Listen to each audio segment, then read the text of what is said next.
What's the deal with George Dickel? And why is it not a bourbon? Better yet, why is it whiskey without an E?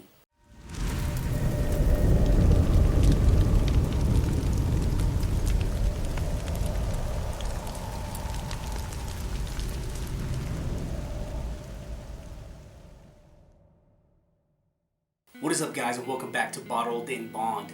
Today we're headed over to Tennessee. We're headed to the George Dickel Distillery, or better yet, the Cascade Hollow Distillery in Tullahoma, Tennessee. And we're gonna check out the George Dickel Bottled in Bond. Bam! So this is George Dickel Bottled in Bond. It is obviously a 50-100, 50% alcohol by volume, 100 proof.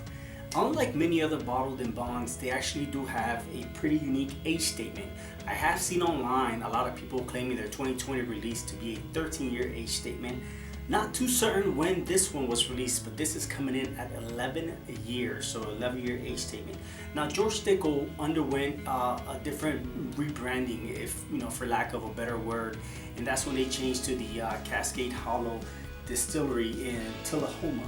It is distilled in charcoal mellow in the Cascade Hollow Distillery, but it is bottled in Plainfield, Indiana. Let me know in the comments below why they bottle it in Plainfield, Indiana. I have no clue. George Dickel claims to have began making whiskey around 1870, and it wasn't until 1878 when the distillery came about. Now, George Dickel, just like Jack Daniels, they follow the same Lincoln County process, the charcoal mellow. The only difference with George Dickel is that they claim that right after they chill their whiskey, then they pass it through a sugar maple charcoal, which may or may not give it different notes from many other bottled in bonds that I've had. The mash bill on this is an 84% corn, 8% rye, and 8% malted barley. Now, why whiskey without the E? That's just George Dickel's way of following his Scottish traditions, just like Jack Daniels and just like Maker's Mark. There's Scottish backgrounds, and they just decided to do it with the Y instead of the EY. Don't ask me, my last name is not Dickel. Nonetheless, guys, let's open it up. We're recording. Smells good though.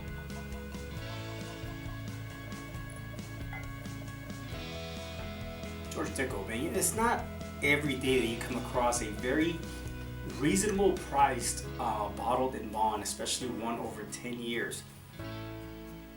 Right off the bat, I'm getting cherry, I'm getting a little bit of a toffee, sweet vanilla, little caramel, some baking spices, a tad bit of an herbal, but everything else just seems more like a candy coated toffee, a little mint as well, and maybe a little bit of apple, a little cider in there as well. But the predominant notes that I'm picking up is a little bit of a peppermint, leafy or herbal, apple, toffee, cherry notes. Pretty good, I would say classic bourbon notes, but this is whiskey, right? Cheers. Oh, it's pretty good. So immediately on the palate, it's sweet, sweet forward, very good sweet though, and not overpowering or pungent sweet. I'm speaking more like a spice sweet. So it does have a little bit of a spice kick, especially mid palate, but when it first goes in, it has the vanilla forward sweetness, which turns into that minty, somewhat of a peppermint, leafy sweetness. A little burning on the back end. The finish is pretty smooth.